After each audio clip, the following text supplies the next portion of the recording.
Hello, dear friends. My name is Margaret, and at 68 years old, I never thought I'd be sharing such a painful yet transformative story with you. But sometimes life teaches us lessons so profound that we must speak them aloud, hoping our experiences might guide others who find themselves walking similar paths. It was a cold Tuesday morning in November when my son Harold, my only child, now 35 years old, stood in my kitchen and declared with the cruelest certainty that I was ruining his life. Those 4 words cut through me like winter wind through an old coat, sharp and unforgiving. But what happened next changed everything between us, and I pray that by sharing this story, I might help other mothers who found themselves in similar situations. If you're someone who believes in the power of tough love and life lessons, please consider joining our community by hitting that subscribe button. Your support means the world to mothers like us who are navigating these difficult family waters. Let me take you back to the beginning to help you understand how we arrived at that terrible morning. Harold was born during one of the happiest periods of my life. My late husband Robert and I had been married for 8 years, struggling with fertility issues that doctors couldn't quite explain. When Harold finally arrived, pink and perfect and screaming with life, we felt like we'd been handed a miracle wrapped in a blue hospital blanket. Robert worked double shifts at the steel mill, while I took on seamstress work from home, my fingers dancing across fabric late into the night while Harold slept in his crib beside me. We weren't wealthy, far from it, but we were determined to give our boy everything we never had. Perhaps that was our first mistake, though at the time it felt like pure love. As Harold grew, so did our sacrifices. When he wanted piano lessons, I sold my grandmother's china set.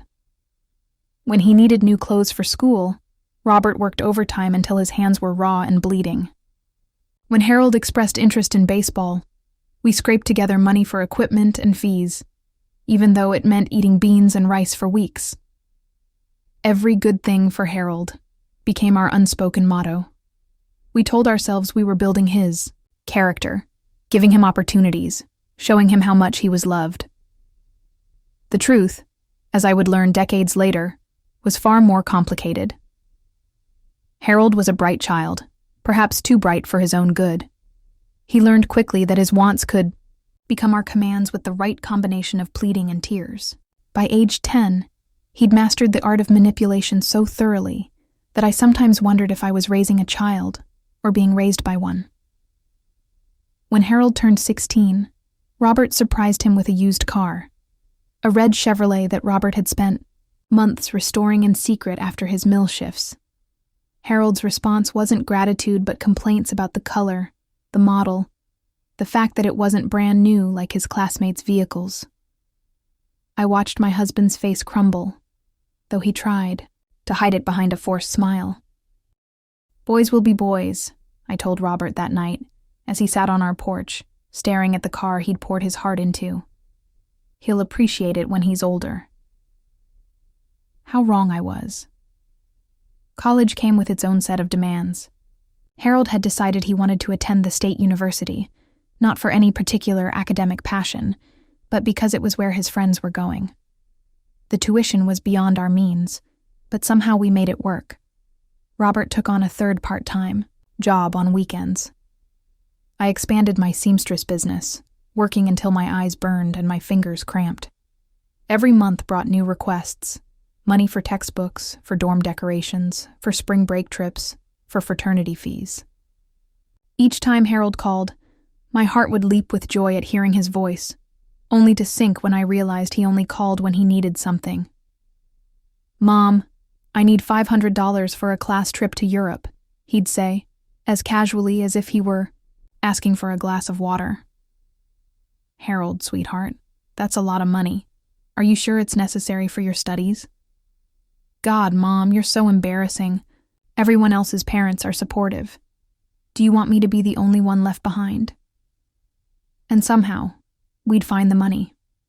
Robert would work extra shifts, I'd take on more sewing projects, and Harold would get his trip to Europe.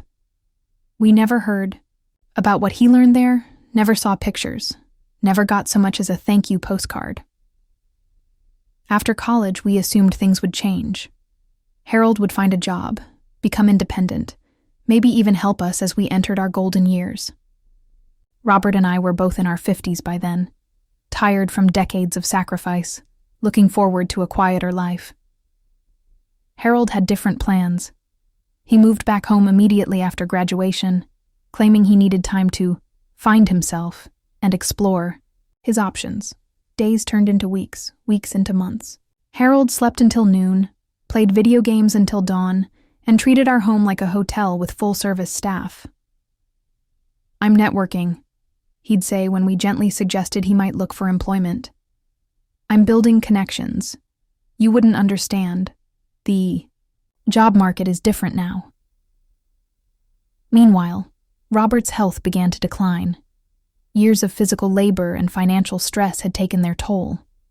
His back ached constantly, his hands shook from nerve damage, and some mornings he could barely get out of bed. But he still went to work, still brought home every penny he could, because Harold needed spending money, needed gas for the car we maintained, needed us to pay his credit card bills. When Robert was diagnosed with early-onset dementia at 58, I felt the ground shift beneath my feet. The doctors said stress might have accelerated the condition. I looked at my husband, this good man who'd given everything for his family, and something inside me began to harden.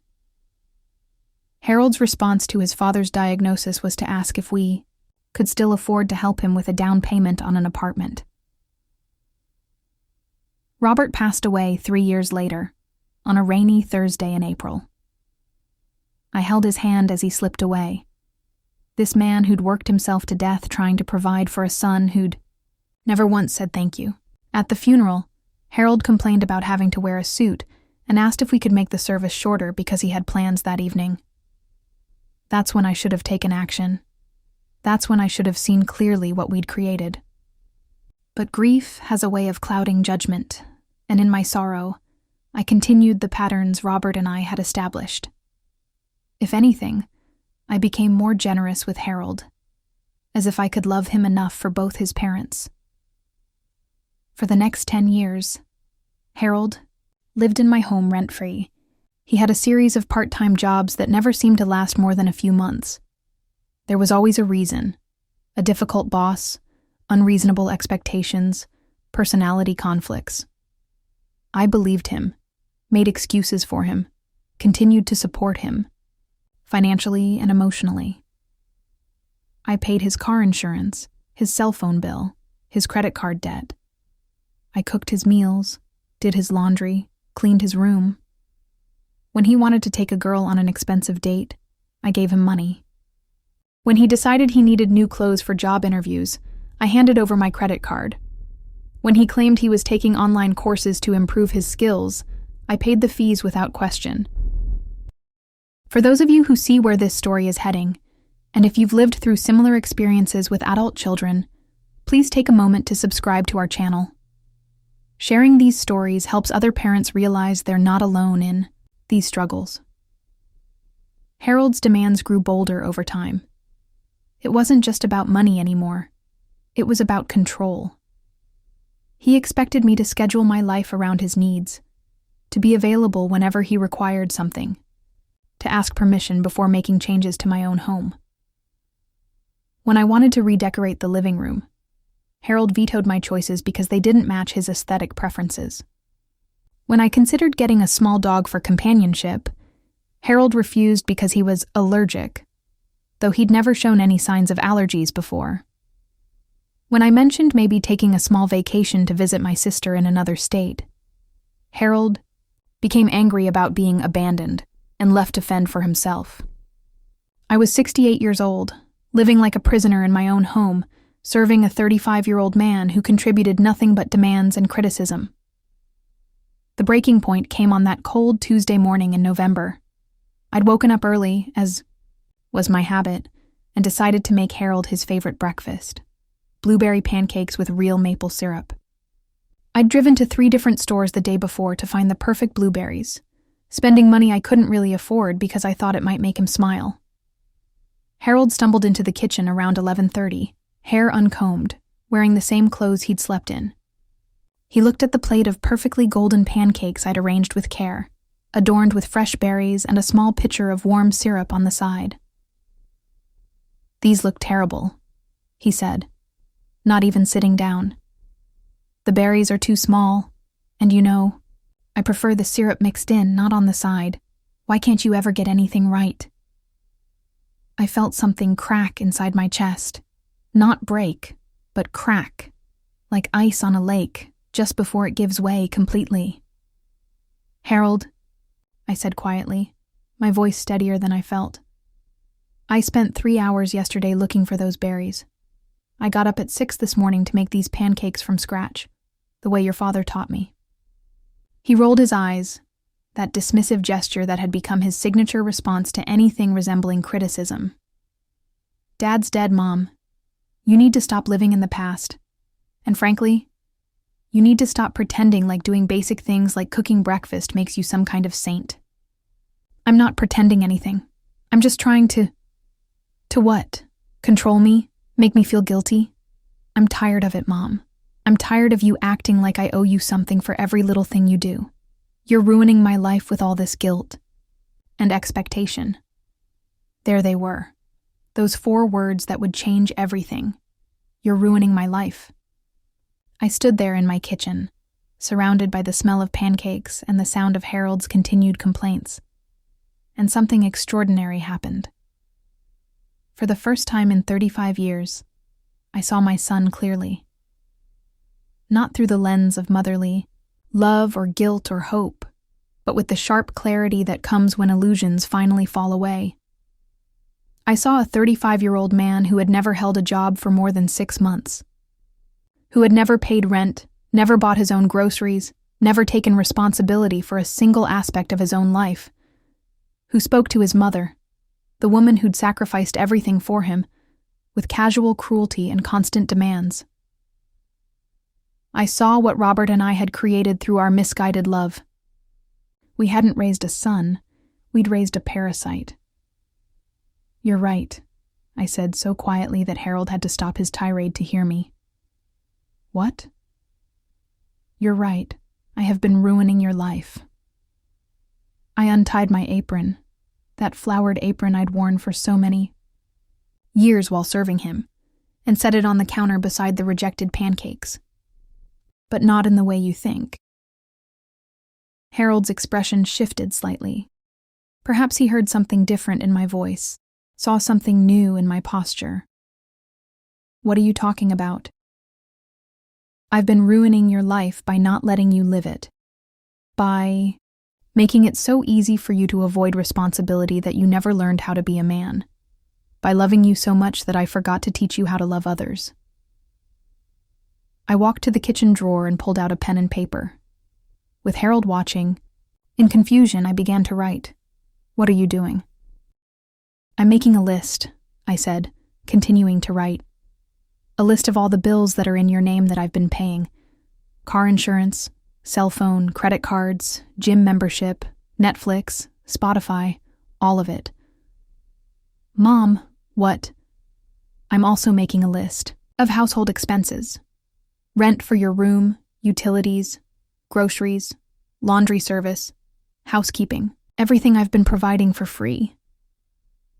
Harold's face was growing pale. "You can't be serious." "I've never been more serious in my life." I finished writing and turned to face him. "Harold, I'm giving you 30 days to find a job and start paying your share or find somewhere else to live." The silence that followed was deafening. Harold stared at me as if I'd grown a second head, his mouth opening and closing like a fish out of water. You can't do this to me," he finally stammered. "I'm your son." "Yes, you are my son. And because I love you, I'm not going to let you waste any more of your life depending on someone who won't be here forever. This is insane. Where am I supposed to go? What am I supposed to do?" "The same thing every other 35-year-old adult does, Harold. Figure it out." What followed was 2 weeks of the most intense emotional manipulation I'd ever experienced. Harold tried everything in his arsenal: tears, anger, guilt, threats, promises to change, accusations that I was heartless and cruel. He enlisted neighbors, distant relatives, even his father's old friends to call and tell me I was being too harsh. But for the first time in decades, I held firm. Each day that passed, I felt stronger, more sure of my decision. I'd spent so many years afraid of Harold's disapproval that I'd forgotten what it felt like to stand up for myself. On day 15, Harold got a job at a local restaurant. It wasn't glamorous. He was waiting tables and washing dishes. But it was honest work. He came home that first day exhausted and complaining. But there was something different in his eyes. A spark of something I hadn't seen in years. On day 22, he handed me $300. "For rent?" he said gruffly, not meeting my eyes. I took the money with hands that shook slightly. It wasn't about the $300. It was about what it represented.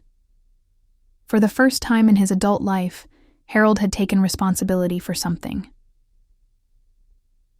If this story is resonating with you, if you've struggled with similar challenges in your own family relationships, I encourage you to subscribe and become part of our community. Sometimes the hardest lessons lead to the most beautiful transformations.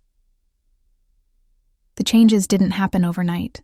There were setbacks, arguments, moments when I questioned whether I'd made the right choice. But slowly, gradually, I began to see glimpses of the man Harold could become. He started taking pride in his work, eventually earning a promotion to shift supervisor. He began paying not just rent, but his share of utilities. He started doing his own laundry, cooking his own meals occasionally, even helping with household chores without being asked. More importantly, he started talking to me differently. The constant demands were replaced by actual conversations. He asked about my day, my feelings, my plans. He began to see me not just as a source of support, but as a person with my own needs and desires. 6 months after that terrible Tuesday morning, Harold surprised me by suggesting we have dinner together, not because I'd cooked something, but because he wanted to take me to a restaurant to thank me for not giving up on him. As we sat across from each other in that modest family restaurant, Harold looked more like the son I'd always hoped he'd become. There was confidence in his posture, kindness in his eyes, and when he smiled, it reminded me of his father. "Mom," he said, reaching across the table to take my hand. "I need to tell you something." My heart skipped, preparing for the worst. "I need to apologize. For everything. For the way I treated you. For the way I treated Dad's memory. For wasting so much time being angry instead of grateful." His voice cracked slightly. "You didn't ruin my life. You saved it, even when I hated you for it." I squeezed his hand, feeling tears I'd held back for months finally spill over. "You don't need to apologize for becoming the man you were meant to be." "I do, though. Because I know how much it must have hurt you to watch me struggle these past months, and I know how hard it must have been to say no after saying yes for so many years." He was right. It had been the hardest thing I'd ever done. There were nights I'd lain awake wondering if I'd been too harsh, if I'd pushed too hard, if love was supposed to come with conditions. But looking at Harold now, really looking at him, I knew I'd made the right choice. Today, almost 2 years later, Harold lives in his own apartment across town. He's been promoted again and is managing the entire restaurant. He's dating a lovely young woman named Patricia who works as a nurse and seems to genuinely care about him. He visits me twice a week, not because he needs something, but because he wants to spend time with me. Last month, on what would have been Robert's 70th birthday, Harold and I visited his grave together. Harold brought flowers, daisies, Robert's favorites, and spent a long time talking to his father about the man he'd become and the lessons he'd learned. "I wish I could tell him I understand now," Harold said as we walked back to the car. "I wish I could thank him for all those extra shifts, all those sacrifices." "He knows," I told him, meaning it completely. Wherever he is, he knows. The relationship between Harold and me isn't perfect. We still have disagreements, still navigate the complex dynamic of mother and adult son learning to relate to each other as equals. But it's built on honesty now, on mutual respect and genuine affection rather than guilt and dependence. I've learned that sometimes the most loving thing you can do for someone is to stop enabling them. That setting boundaries isn't cruel, it's essential. That saying no can be an act of love more powerful than always saying yes. I think about other mothers who might be reading this, who might be living with adult children who take advantage of their generosity and kindness. I think about the fear that keeps us giving long past the point of helping, the worry that our children won't love us if we stop providing for them unconditionally. Here's what I want you to know. Your children need you to love them enough to let them struggle. They need you to believe in their capability to handle their own lives. They need you to model self-respect so they can learn to respect others. It's never too late to change the dynamic. It's never too late to teach responsibility and gratitude. It's never too late to save a relationship by refusing to enable its dysfunction. Harold calls me every Sunday morning now, not to ask for anything but just to hear my voice. Patricia has become like a daughter to me, often joining us for family dinners that Harold helps cook and clean up after. They're talking about marriage, about giving me grandchildren someday. But even if none of that had happened, even if Harold had chosen to stay angry rather than grow, I would still know I made the right choice. Because I finally learned to love myself enough to demand respect, and that lesson has value regardless of the outcome. Sometimes love has to be tough. Sometimes it has to say no. Sometimes it has to risk everything to save what matters most. That cold Tuesday morning when Harold told me I was ruining his life, I thought my world was ending. Instead, it was just beginning. Both our lives, really. We just had to learn how to live them.